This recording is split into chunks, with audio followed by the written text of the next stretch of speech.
आदरणीय अध्यक्ष एवं भारतीय जनता पार्टी के यशस्वी अध्यक्ष श्रीमान सुनील सिंह जी इस बात को ठीक से जानते हैं।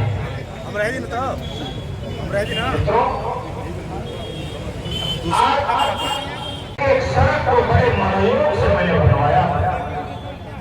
वो कहते हैं कि कराई का इलाका जो जल से डूबा रहता है, अगर पानी निकास की व्यवस्था हो जाती तो इस इलाके में खेती होने लगे। ऐसी सोच तो उनकी कराई विश्वास था। अब ऐसे आने का आपने परिणाम देखा। पवित्र ने कहा कि सभी हत्यारे मारे गए।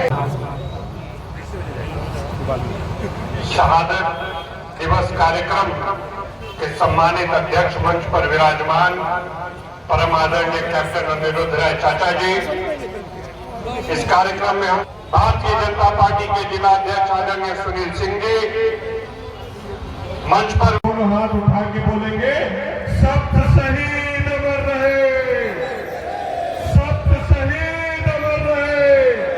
बहुत बहुत धन्यवाद, सबको सादर प्रणाम और अपनी श्रद्धांजलि निवेदन करें आदरणीय सुनील सिंह जी। मित्रों, छायाकार बंधुओं, लंबे समय से शहादत दिवस का कार्यक्रम चल रहा है। मैं पूरी भारतीय जनता पार्टी की तरफ से और आप सभी और इसलिए मित्रों यह कृष्ण मैं अपनी बात पूरी करता हूँ। बहुत बहुत धन्यवाद। बहुत बहुत धन्यवाद अध्यक्ष जी। ऐसे प्रतिभा के धनी जिनकी अपनी खुद की लड़ाई नहीं, जो सिर्फ पटना विधानसभा ही नहीं, हम सबके अभिभावक और लंबे समय से जब से ये श्रद्धांजलि सभा हो रही है, इस कार्यक्रम की अध्यक्षता आप ही करते हैं। ऐसे हम सबके अभिभावक श्री अनिरुद्ध राय जी है, वीरेंद्र मिया है, सबका मैं श्रद्धांजलि सभा में स्वागत करती हूँ। और सामने बैठे हुए सभी बड़े बुजुर्ग नौजवान साथियों, माताओं, बहनों, इस श्रद्धांजलि सभा में आकर के जिस तरह आप लोग एक ताकत, एक प्रेरणा देती हैं, हमको ताकत मिलता है। यह श्रद्धांजलि सभा अष्ट शहीद जो देश के लिए कुर्बान हो गए थे। बहुत बहुत धन्यवाद।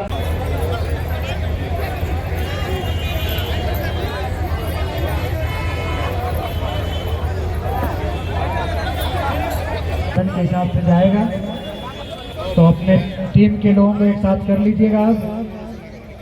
आप अपनी टीम के साथ आप लोगों को निकलना है, जो जहां से आए टीम के साथ जाएंगे। माननीय विधायक अलका राय जी सभी को कंबल प्रदान कर रही हैं। साथ में पीयूष राय जी, अभिनव सिन्हा जी, भाजपा के जिला अध्यक्ष सुरेंद्र सिंह जी कंबल वितरण में सहयोग कर रहे हैं। माननीय विधायक अलका राय जी का भी कंबल वितरण में अपना सहयोग कर रही हैं। भाई अभिनव सिन्हा जी भी। विधायक जी, आज श्रद्धांजलि सभा आयोजित हुआ है, इस अवसर पर क्या कहना चाहिए?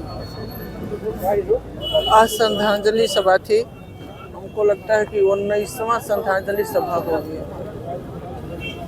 कहना चाहूँगी आज भी मोहम्मदाबाद क्षेत्र की जनता का अंदर एक पीड़ा रहती है, उनके प्रति एक भाव प्रेम रहता है विधायक जी के प्रति। जिस तरह मोहम्मदाबाद में हर लोगों के दिल में बसे हुए थे, आज भी वो लोग आकर के अपना श्रद्धा सुमन अर्पित करते हैं। क्या बताएं, जिस तरीके से 29 नवंबर 2005 का वो दिन था जब पूरा पूर्वांचल दहल उठा गया, तत्कालीन विधायक कृष्णा राय साहब की हत्या हुई थी, और आज इतने साल बीतने के बाद भी अब तक ये नहीं तय हो पाया कि आखिर वास्तव में उस हत्याकांड का हत्यारा कौन है। ये तो आप पूछ रहे हैं तो मैं क्या जी, उसका तो जो हत्यारा था है वो पूरा पूर्वांचल जानता है, उसमें तो कोई बात छिपी नहीं है। और हम कह करके अपना क्या जबान खराब करें। अब न्याय मिला है, आने वाला समय में न्याय मिलेगा, क्योंकि अभी एक डांगी कटी है। जब जड़ नहीं खत्म होगा मोहम्मदाबाद में, तब तक ले आतंकवाद नहीं खत्म हो सकता है, क्योंकि अभी उन लोगों के अंदर वही भावनाएं, वही सोच, वही मानसिकता बना हुआ है। आज मैं यही चाहूंगी कि मोहम्मदाबाद की जनता में एकता की आवश्यकता है।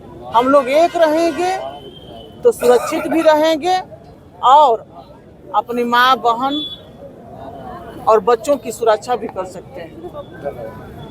कृष्णानंद राज्य के श्रद्धांजलि सभा में आए हुए हैं। आज के कार्यक्रम को लेकर, आज के दिन को लेकर क्या कहें, चूँकि 29 नवंबर 2005 का दिन पूर्वांचल को दहला देने वाला दिन था। जी बिल्कुल, आज स्वर्गीय कृष्णानंद राय, उनके साथ 7 लोगों ने और शहादत दिया था। उन सभी लोगों को श्रद्धांजलि देने के लिए आज 20वीं श्रद्धांजलि सभा में हम सब लगातार प्रत्येक वर्ष के बाद इस वर्ष भी आए हुए हैं। निश्चित रूप से कृष्णानंद राय की हत्या उस समय के तत्कालीन समाजवादी पार्टी की सरकार में सरकारी सिस्टम को हाईजैक करते हुए एक अभिमन्यु की तरह, जो हम सब के आन मान शान, जो बहादुरी के प्रतीक थे, जो सिर्फ मोहम्मदाबाद और पूर्वांचल नहीं बल्कि उत्तर भारत के नेता थे, उनको घेर करके अभिमन्यु की तरह गुड़ौर के बगल में बसनिया चट्टी पे मार गिराया गया। उनके साथ और भी बहादुरी के लोग जो सामना कर रहे थे, 7 लोगों की मौत भी हुई थी। और तब से श्रद्धांजलि सभा का यह कार्यक्रम चलता हुआ आ रहा है। और आप देख सकते हैं कुछ घटनाक्रम में जितने भी लोग लिप्त रहे, वो सारे लोग ये जहाँ पे भाई कृष्णानंद राय जी के, उनके व्यक्तित्व, उनके चरित्र, उनके व्यक्तित्व का प्रभाव रहा कि सब उनके पीछे पीछे वहीं पे चले गए। तो उनके पुण्य प्रताप का प्रभाव रहा, जो गरीबों के मान सम्मान और स्वाभिमान की लड़ाई लड़ते रहे। सवाल एक ये लोगों के जहन में रहता है कि 29 नवंबर 2005 को जब हत्या हुई तो जो जिस पे आरोप लगा, अंसारी परिवार पे आरोप लगा, सीबीआई कोर्ट ने बरी भी कर दिया, लेकिन आज तक उस हत्याकांड का हत्यारा कौन है ये आज तक नहीं क्लियर हो पाया। देखिए, आज भी कोर्ट में मामला विचाराधीन है। 120B में लंबे समय तक उस जो हत्याकांड में जो लिप्त रहे, अपराधी रहे, तमाम लोग थे, जेलों के अंदर कैद रहे और आज भी कानूनी प्रक्रिया चल रही है। लेकिन ऊपर वाले का देर होता है लेकिन अंधेर नहीं होता है, और न्याय धीरे धीरे मिलता चला गया। आप दूरदृष्टि डाल दीजिए तो उस घटनाक्रम में जितने भी लोग थे, बाहर से, भीतर से, दाएं से, बाएं से, जितने लोगों का नाम आया होगा, कहीं न कहीं किसी न किसी रूप में सबका खात्मा हो गया। तो यह उनके पुण्य प्रताप का असर रहा। और आज एक एक वोट का असर है कि आज देश में मोदी जी और उत्तर प्रदेश के अंदर योगी जी की सरकार, और मोदी जी और योगी जी की सरकार में सरकार बनने के पहले ही भारतीय जनता पार्टी ने और मोदी जी, योगी जी ने नारा दिया था कि न गुंडा राज न माफिया राज, अब की बार भाजपा पर सरकार। तो आज देश में भी भाजपा का राज है, उत्तर प्रदेश में भी भाजपा का राज है। और आप देख रहे हैं कि उत्तर प्रदेश और देश से माफियाओं का सफाया है। और चाहे अपराधी जेल के भीतर हो, चाहे उत्तर प्रदेश की सीमा के बाहर हो, चाहे हिंदुस्तान की सीमा के बाहर हो, रोज पेपर में पढ़ने को मिलता है कि किसी न किसी मामले में दुनिया के भी किसी कोने में है तो उसका खात्मा होगा। तो यह लोगों के पुण्य प्रताप का असर है।